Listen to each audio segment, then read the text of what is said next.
I say, "Ahoy there, me hearties! Welcome to my ship, my vessel of the sea, my boat. I don't need a bigger boat. I'm not going near any sharks." Or you may be thinking, "Graham, that's not a boat, it's a bath." Well, use your imagination, why don't you? Of course it's a boat. This is the side of the boat. You can hear the deck. Here's my sail. The waves are crashing in the background. Water splashing over the side of the boat. I must be in a boat. What? But why am I in a boat? Why am I in a boat? Well, this week's story about Peter. You remember him. He's Jesus' friend. He's a disciple of Jesus. That's who we're looking at this All Age sort of series. Well, Peter, he's in a boat again. And he's in a boat with his mates, with his friends, Jesus' other disciples. And they're on a boat and they're sailing across a lake. Now, Jesus isn't with them. He sent them on ahead. He's praying on a mountainside. And they're sailing this boat across the sea at night. And it's a bit windy. The sails flashing from side to side. And the waves are quite high. So I imagine they're getting quite wet. Like that. So it's tricky going with the wind against them. Anyway, there they are sailing.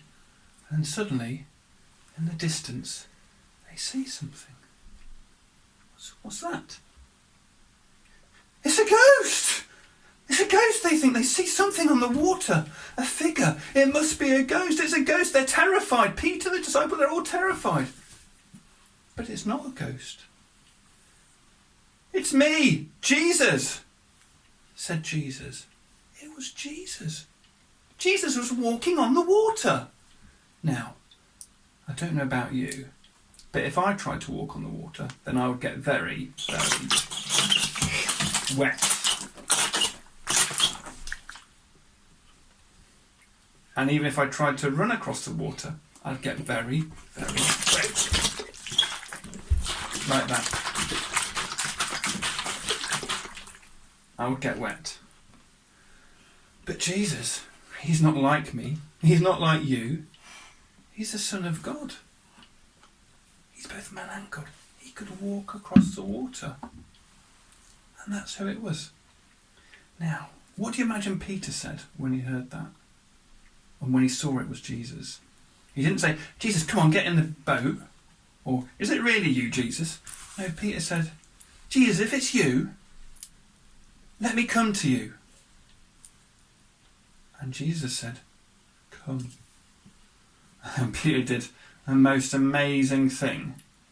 He got out the boat and he put his feet down on the water and he didn't sink and get wet. He didn't sink and get wet. He walked across the water and he was looking at Jesus.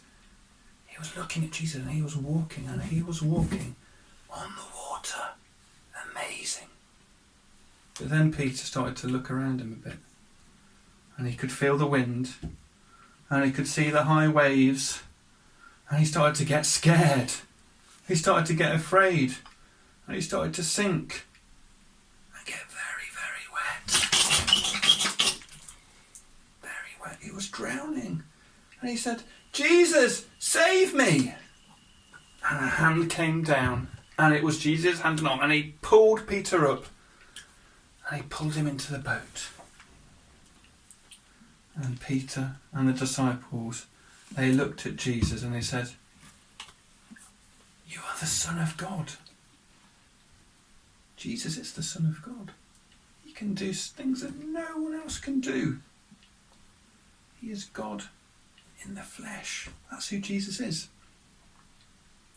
And Peter and the disciples recognised that. Now Peter, let's just think about Peter a bit more. He's in the boat. He must be very wet after almost drowning. Mustn't he? But Peter, for those few moments, he'd walked on the water. And Jesus said to him, "You have little faith, why did you doubt?" When Peter was looking at Jesus, he was able to do something amazing. And you know what? That would be true for the rest of Peter's life. When Peter was trusting in Jesus, looking to Jesus, Peter would do some amazing things. He would talk in many languages that he wouldn't be able to. He led a church. A fisherman going to leading a church. It's not the usual sort of path for a fisherman. Peter did some amazing things as long as he trusted in and looked at Jesus. Now, we are a bit like Peter. You know, if we tried to walk on water, we would get wet, wouldn't we? Okay. And I'm not suggesting that you go to your local swimming pool or Rutland Water and try and walk on the water or run on the water, because you know what will happen? You'll get wet.